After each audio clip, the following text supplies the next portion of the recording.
Hey everyone! Now, if you're familiar with SilverSilk Flat Mesh, you know it's a jewelry chain, but it is so much more than that. It can be used as a sculptural element. So for today's tutorial, I'm going to show you how to use SilverSilk Flat Mesh to create beautiful rippling colors into ruffles for a really fantastic focal piece for a necklace design. So if you are looking for the materials that I'm going to be using for today's video, you can check out the description below. I want to welcome you to my channel. My name is Nilay Patel. I'm the owner, designer, and educator at SilverSilk and more. Before we get started with today's tutorial, I want you guys to do a couple things. Destroy that subscribe button, make sure to like this video, and if you're looking for even more inspiration, please check out my Instagram page. So without further ado, let's talk about today's project.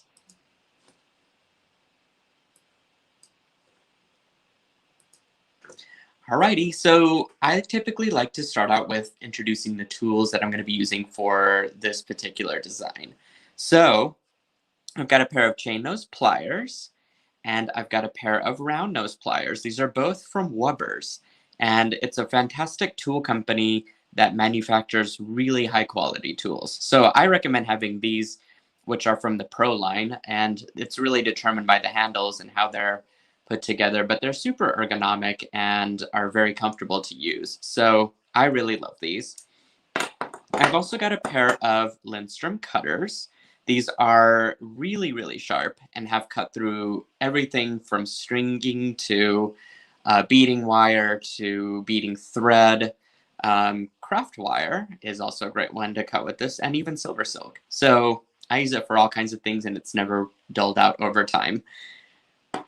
That covers my tools. So let me go into my materials.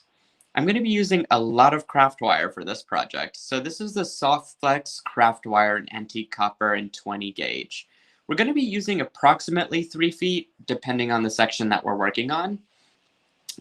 For our main pendant focal area, you do need about 1.5 feet, give or take, to work with. So I went ahead and pre-cut all of that. And then the rest of it will be used to actually make a jewelry chain for your neck rope. So here, which I won't be demonstrating because I think hopefully a lot of us are familiar with making simple loops. And if not, I would definitely look for some tutorials related to making simple loops with craft wire.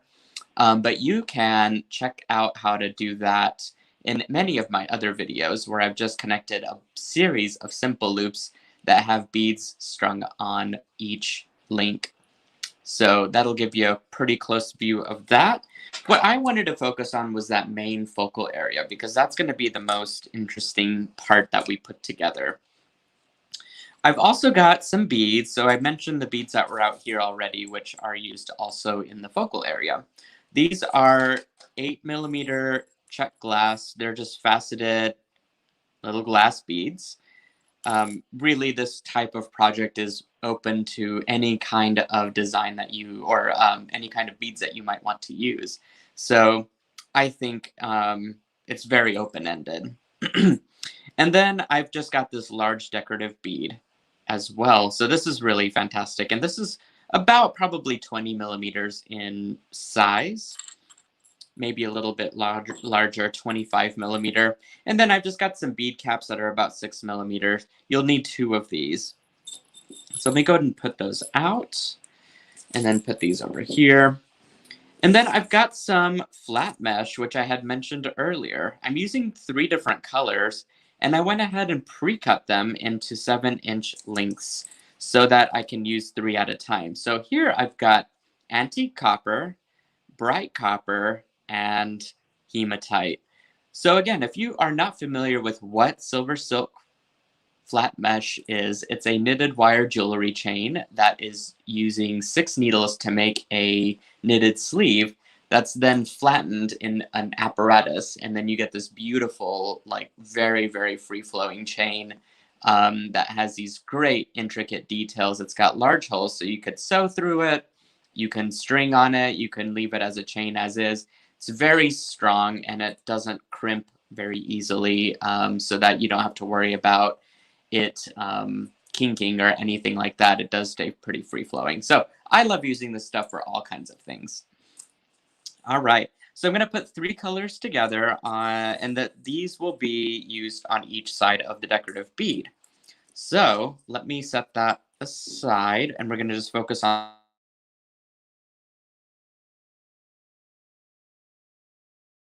is I'm going to go ahead and create a wire wrapped loop on one end.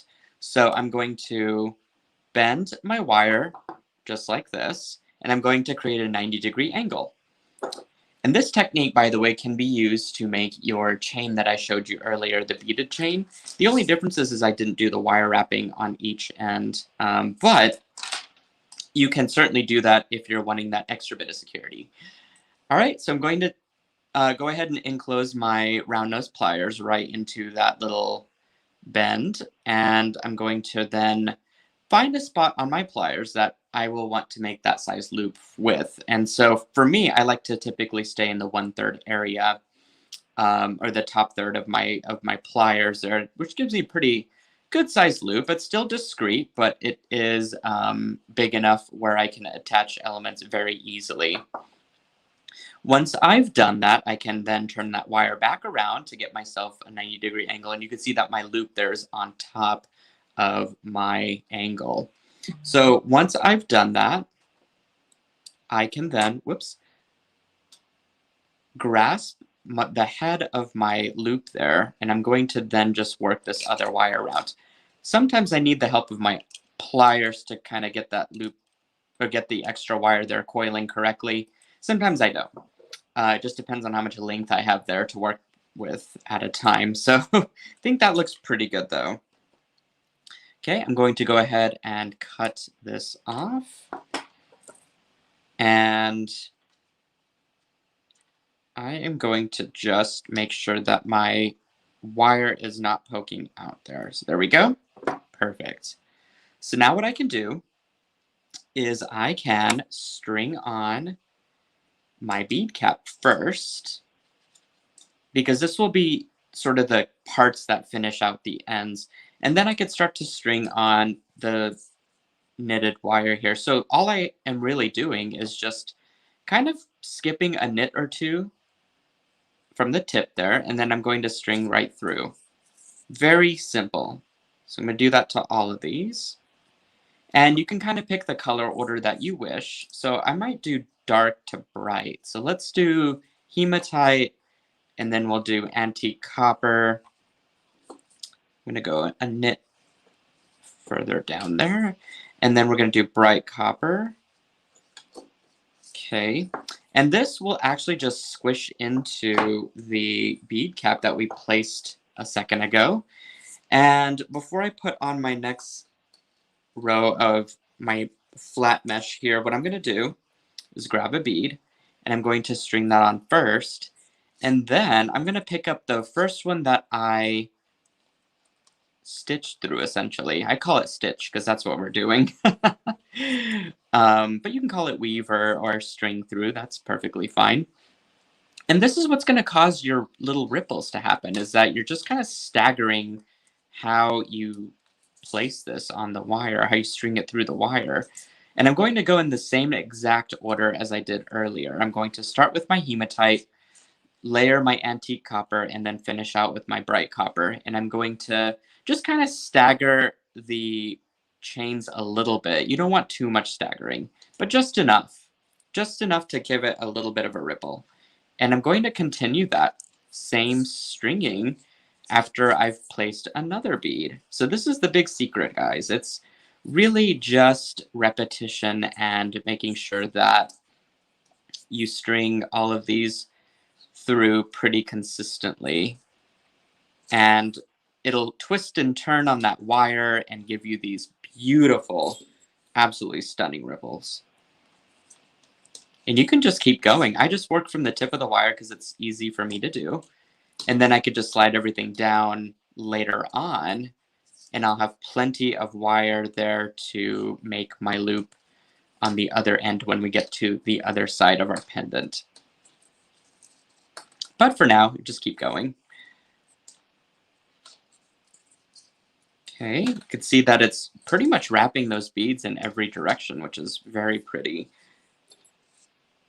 And you can string on as many beads as you want. You would just simply cut a longer length of this flat mesh if you want to have a very full, big necklace. Then you could even do additional colors of flat mesh instead of the 3 that I'm using here. But I really like this palette just for the fall season.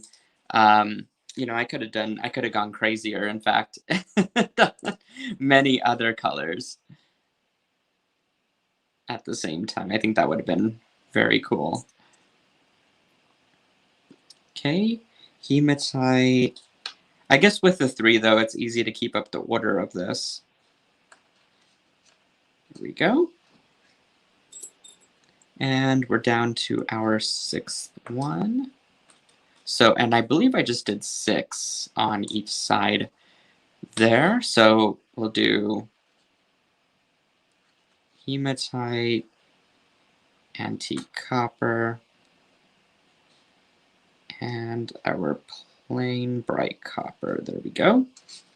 Perfect. Now that I got those all strung, I'm going to just simply trim this.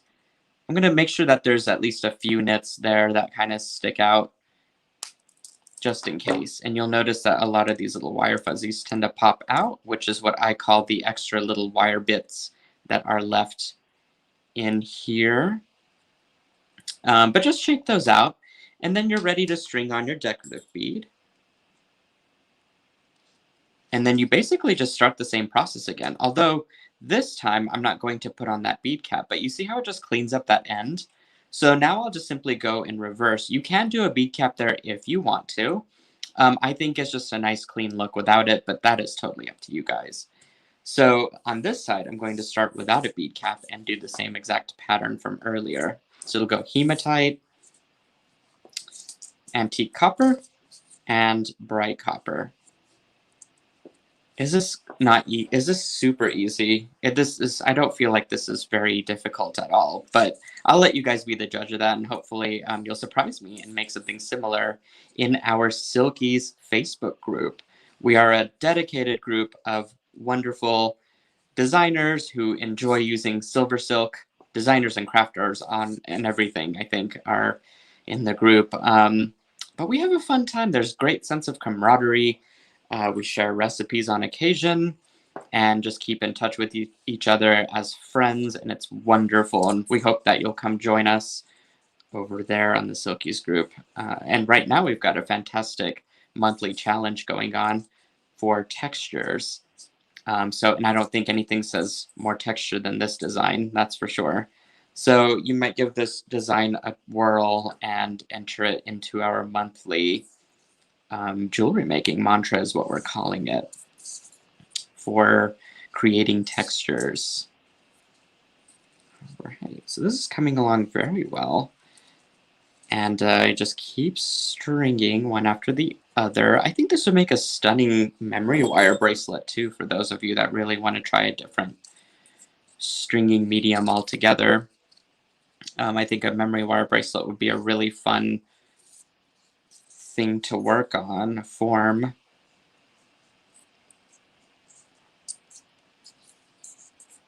There we go. I'd say that the larger holes in this mesh make it much easier to string through than some of the other meshes that I have. Sometimes capture chain can be a little tricky to string through, but I'm very happy that this is easy. And I think the 20 gauge wire makes a huge difference too, of course. So, all right, so we got a couple more beads here before we can wrap this guy up. You know, and I also spent quite a bit of time making that chain because I'm a huge perfectionist. So I wanted to make sure that all my loops and everything were consistent whenever I made that. So it's probably a good thing that, because I would have been here sitting for hours trying to make each one of those loops perfect for you guys.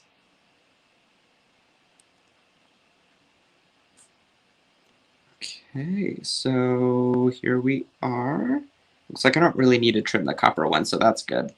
And then these others, you can see it's just kind of there, but when I pull it together, it does create the rest of that texture. So let's go ahead and trim this off. Perfect. And I'm going to string my bead cap on.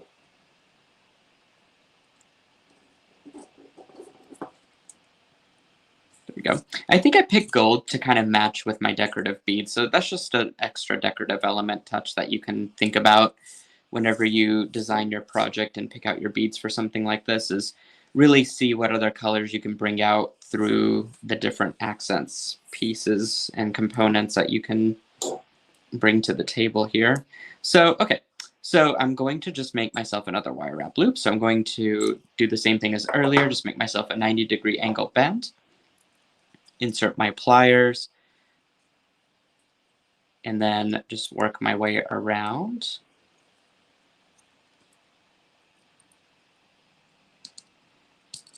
Okay, there we go. And now what I can do is pinch, whoops, my loop there, and then just go ahead and coil. I just did it a couple times there, so that's perfect.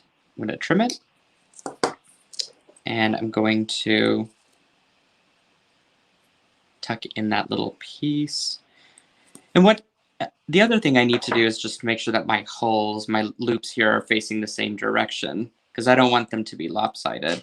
So I just kind of lay it on the table and make sure that they're going to face up as such. And then I'm ready to connect my design together here. So you can see that that came along pretty easily. And I would just simply open up my simple loop there and then connect it down. I think that's why I use simple loops. It's just because how easy that connection is. And then same thing on the other side. Just open up that simple loop, slide it in, and shut it. And there we go, my friends. We have a finished design that you can do in minutes. So let me pan back over to the picture of what it looks like.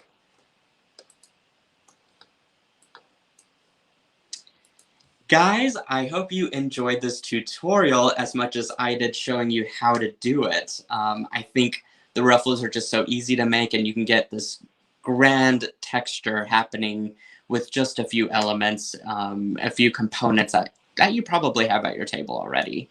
So grab some flat mesh, go to silversilkonline.com, and you can pick out all kinds of colors. I think I've got nearly 16 colors to choose from. So you can really just explode with different possibilities there. Be sure to give this video a thumbs up and subscribe to my channel if you enjoyed today's content and tutorial. And if you're looking for even more inspiration, you can check out and follow my Instagram. Again, I hope you enjoyed this tutorial, and I hope you'll join me over on the SilverSilk Silkies Facebook group. And otherwise, I will see you again at our next tutorial. Big hugs to you guys. Mwah. Have a fantastic week.